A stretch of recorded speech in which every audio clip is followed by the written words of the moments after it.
அல்லாஹ்வுடைய நினைவிலேயே உயர்ந்த நினைவு தொழுகையா இருக்கும்போது அதை மறந்துட்டதுக்கு அப்புறம் அதை விட்டதுக்கு அப்புறம் அல்லாஹ் என் கூட யா அல்லாஹ் எனக்கு உதவி செய்யா அல்லாஹ் எனக்கு கஷ்டமா இருக்கியா அல்லாஹ் சிரமமா இருக்கியா அல்லாஹ் இருளா இருக்கியா அல்லான்னு சொல்லி கோடி முறை அல்லாஹ் அழைத்தாலும் அல்லாஹ்ட்ட இருந்து பதில் வராது.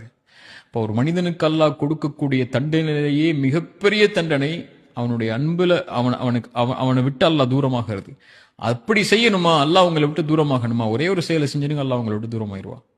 தொழுகை விட்டுருங்க. அல்லாஹ் உள்ளச்சத்தோடு பயப்படக்கூடியவங்களுக்கு தொழுகை மிக முக்கியமான அடிப்படையான ஒரு ஆயுதம். அவங்களுக்கு அதை எடுத்துக்கொள்வாங்க. சோதனை வரும்போது அல்லாஹ் முன்னாடி போய் நின்றுவாங்க. அல்லாஹ்வை கரெக்டான முறையில் அஞ்சு நேரம் தொழுகையில கவனம் செலுத்தி அதில் தன்னை ஈடுபட்டு எப்படியாவது சோதனையிலிருந்து வெளியே வர்றதுக்குள்ள வழிகளை தேடிக்கொள்வாங்க. அல்லாஹ்வை மறுக்கக்கூடியவங்க தான் அல்லது அல்லாஹ்வை மறக்கக்கூடியவங்க தான் பாவங்கள்ல போய் தன்னுடைய வாழ்க்கையில் இருக்கக்கூடிய சோகங்களுக்கோ பிரச்சனைகளுக்கோ வழி தேடி அதையும் தங்களுடைய வாழ்வில் இருளுக்கு உள்ளாக்கி கொள்வாங்க.